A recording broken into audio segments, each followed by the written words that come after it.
Alors la 5e éruption de l'année se situe euh, à proximité de l'avant-dernière qu'on a connue cette année. Alors pour plus de précision, c'est proche du rempart sud, à côté du cratère Passage, un cratère de 1976 qu'on peut voir sur les cartes IGN. Qu'est-ce qui va être particulier, cette éruption? Alors cette éruption fait partie d'un cycle d'éruptions qu'on voit depuis cette année, qui sont des éruptions assez basses dans l'enclos. Elle est alors très difficile à situer exactement, hein. Alors c'est vraiment approximatif parce que les conditions météorologiques ne nous ont pas permis de faire un point précis de l'évent. Toujours est-il qu'elle se situe autour de 1400 mètres d'altitude, enfin cet évent du moins est situé à 1400 mètres d'altitude, très proche du rempart. Et ce qu'elle a de particulier, c'est que très rapidement, la coulée en à peine 2 heures, 2 heures et demie, a déjà progressé de presque 3 km, dépassant le cratère Tremblay de 2007. Est-ce qu'on peut s'attendre à ce que cette coulée dépasse, traverse la route?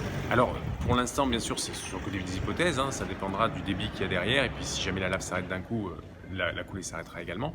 Mais elle a déjà franchi près de 3 km, 2,8 km exactement, et il lui reste 1,6 km à 1,8 km pour arriver à la route. Et tel qu'on l'a vu ces dernières minutes, elle avançait très rapidement avec une forte charge solide derrière qui poussait beaucoup. Donc c'est une hypothèse qui est très probable, effectivement.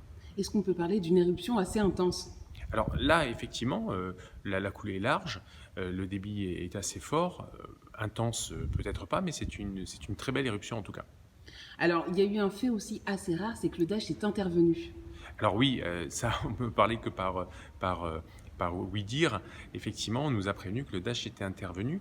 Alors nous, ce qu'on a vu quand on était à la verticale de la coulée, c'est que la forêt sur son flanc nord prenait feu rapidement. Alors peut-être que c'est en cette raison que le Daesh est intervenu et est venu arrêter le feu qui prenait, le grand incendie qui prenait dans la région. Il faut rappeler qu'il y a près d'un an, il y a eu un incendie qui a occupé la moitié de l'enclos et qui a surtout occupé les pompiers pendant plusieurs semaines. Est-ce qu'on peut s'attendre à ce que cette éruption tienne sur la durée? Alors ça, c'est toujours une question que vous, les journalistes, aimez poser. C'est une question à laquelle on ne peut pas répondre, malheureusement. Les collègues de l'Observatoire nous ont déjà prévenu que le trémor, le signal, l'indicateur géophysique qui donne l'énergie en fait, de l'éruption avait déjà baissé considérablement. Ceci étant, on a vu tous les cas de figure, donc à cette question, je mettrai joker. Est-ce qu'il y a d'autres informations que j'aurais oublié de te demander? Non, je crois pas. Je pense que l'information principale aujourd'hui, c'est de savoir est-ce que la coulée va couper la route.